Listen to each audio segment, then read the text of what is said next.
उत्तर प्रदेश के junior added high school में सहायक अध्यापक और प्रधानाध्यापक के लिए हुई भर्ती परीक्षा के बाद से अब इस भर्ती प्रक्रिया की जांच शुरू हो चुकी है।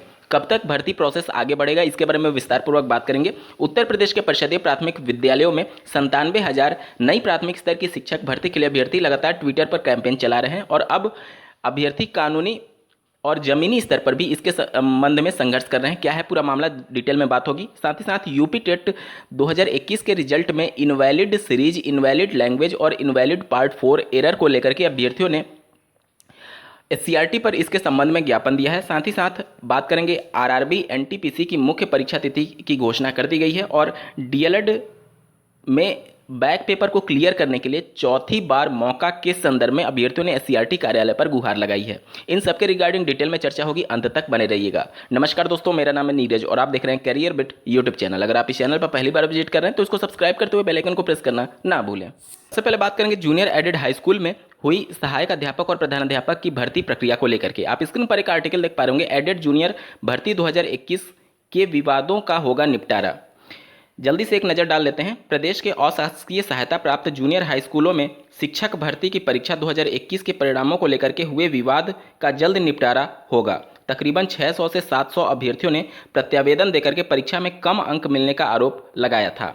40 से 50 अभ्यर्थियों ने हाईकोर्ट में याचिकाएं की हैं। टीईटी पेपर लीक के बाद गिरफ्तार परीक्षा नियामक प्राधिकारी कार्यालय के पूर्व सचिव संजय उपाध्याय के पास कोठार की चाबी थी, लेकिन कोठार नहीं खुलने के कारण प्रत्यावेदनों का निस्तारण नहीं हो पा रहा था। हाईकोर्ट से भी बार बार समय लेना पड़ रहा था। अब कोठार से मूल ओएमआर सीट निकालने के लिए शासन ने 4 सदस्यीय कमेटी गठित कर दी है। विशेष सचिव श्री अवधेश कुमार तिवारी की ओर से 12 अप्रैल को जारी आदेश में डीएम प्रयागराज से नामित उप जिलाधिकारी स्तर का अधिकारी, एसएसपी से नामित अधीक्षक स्तर का अधिकारी, शिक्षा निदेशक से नामित उप निदेशक स्तर का अधिकारी और रजिस्ट्रार विभागीय परीक्षा को सदस्य बनाया गया है। कोठार से मूल ओएमआर निकालते समय वीडियो रिकॉर्डिंग कराई जाएगी। सचिव परीक्षा नियामक प्राधिकारी आंतरिक समिति गठित करते हुए प्रत्यावेदन का परीक्षण कराएंगे और यदि विसंगतियां मिलती हैं तो इसकी रिपोर्ट शासन को भेजा जाएगा।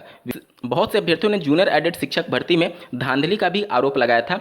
बहुत से ऐसे अभ्यर्थी हैं जिनका रिजल्ट सोशल मीडिया साइट्स पर वायरल है, जिसमें उनके 140, 145, 142 नंबर तक सोशल मीडिया पर होने के दावे किए जाते रहे हैं। अगर आपको इस संबंध में कोई ठोस प्रूफ है तो आप पीएनपी को अवगत करा सकते हैं। पीएनपी इन्हीं सब चीज़ों की जांच कर रहा है ओएमआर सीट में विसंगतियों को लेकर के। तो अगर आपके पास इन सबके रिगार्डिंग प्रूफ है तो आप पीएनपी को अवगत करा सकते हैं।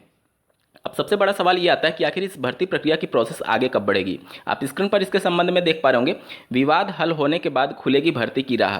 एडेड जूनियर भर्ती की मूल ओएमआर मिलने के बाद परिणाम को लेकर के जो प्रत्यावेदन मिले हैं या फिर हाईकोर्ट में याचिकाएं हुई हैं उनका निस्तारण हो सकेगा, उसके बाद ही भर्ती की राह खुलेगी। तो अभी आपको इंतजार करना होगा जूनियर एडेड शिक्षक भर्ती कंप्लीट होने का, क्योंकि पहले जांच होगी। जांच में जो कुछ भी याचिकाएं चल रही हैं या फिर जो भी अभ्यर्थियों ने शिकायत दर्ज कराई है उन सब की ओएमआर सीट को फिर से जांचा जाएगा कि क्या वाकई में इससे छेड़छाड़ हुई है अथवा नहीं।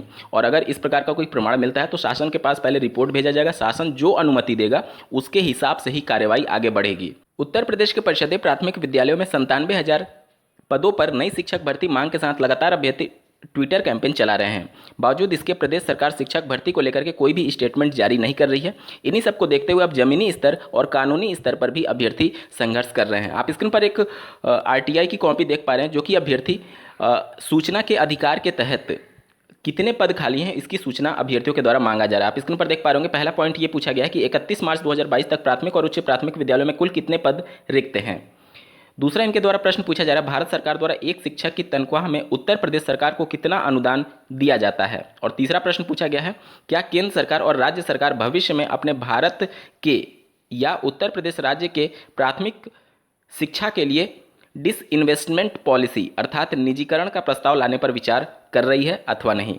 दूसरा आरटीआई जो अभ्यर्थियों के द्वारा डाला जा रहा है, जिसमें इन प्रश्नों पर उनसे सवाल पूछे जा रहे हैं। पहला 2017, 18, 19, 20, 21 में बेसिक शिक्षा विभाग में प्राथमिक और उच्च प्राथमिक विद्यालयों में रिटायर हुए शिक्षकों की संख्या अलग अलग कितनी है। 31 मार्च 2022 तक बेसिक शिक्षा के प्राथमिक और उच्च प्राथमिक विद्यालयों में कुल कितने पद रिक्त हैं। 31 मार्च 2022 तक बेसिक शिक्षा विभाग में प्राथमिक और उच्च प्राथमिक विद्यालयों में शिक्षा ग्रहण कर रहे विद्यार्थियों की संख्या अलग अलग कितनी है।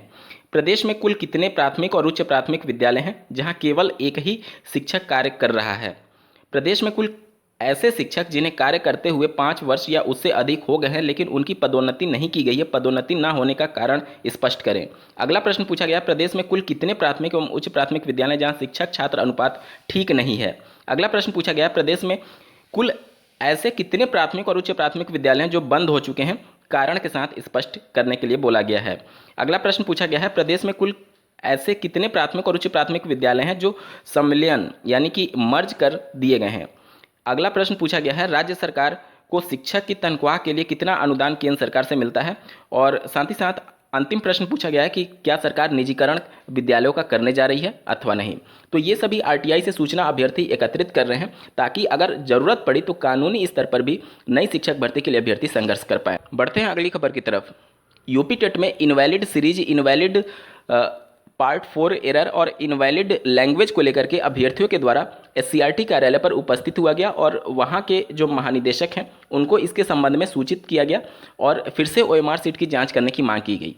हालांकि पिछले बार इन सभी अभ्यर्थियों के रिजल्ट को पीएनपी ने जारी नहीं किया था और इस बार भी जारी नहीं किया गया है और लगातार अभ्यर्थी पिछली बार भी इस प्रकार से गुहार लगा रहे थे लेकिन पीएनपी और एससीईआरटी उनके रिजल्ट की घोषणा नहीं की थी। इस बार भी उम्मीदें बहुत कम हैं या यूँ समझ लीजिए ना के बराबर है कि इनके रिजल्ट को फिर से संशोधित किया जाएगा, क्योंकि सचिव परीक्षा नियामक प्राधिकारी कार्यालय का स्पष्ट कहना है कि इसके संबंध में पहले ही शासनादेश में क्लियर मेंशन किया गया है कि ऐसे अभ्यर्थियों के रिजल्ट को रोक दिया जाए और अब अगर 2021 में इनके रिजल्ट में संशोधन किया जाता है तो 2019 वाले अभ्यर्थी भी फिर से मांग करने लगेंगे और कानूनी पेच फंसेगा। इस वजह से बहुत कम चांसेस हैं कि यूपी टेट 2021 में ऐसे अभ्यर्थी जिनका इनवैलिड दिखा रहा है उनके रिजल्ट में संशोधन हो सकता है।